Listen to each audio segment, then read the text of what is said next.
rekta. Ginumpanan niya si King Ibrahim Ibero sa Encantadia Fantasy Team Television Saga at sa 2006 film Moments of Love.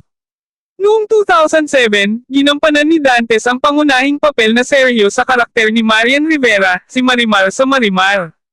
Sa parehong taon, siya ay pinangalan ng No. Isang Bachelor of 2007 ng Cosmopolitan Magazine Philippines. Nanalo siya ng US TV Students' Choice Award para sa Most Popular Actor in a Drama miniserye. Noong 2008, nakast siya ng kanyang home studio para gumanap bilang Fredo, isang love interest ni Jezebel sa Jezebel. Noong Marso taong 2008, nagdebut siya bilang modelo ng imahe ng Bench.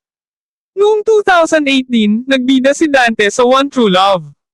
Ang Cinema Evaluation Board of the Philippines ay nagbigay ng rating sa pelikula na B. In early 2009, Dantes appeared on Ang Babaeng Hinugot sa Aking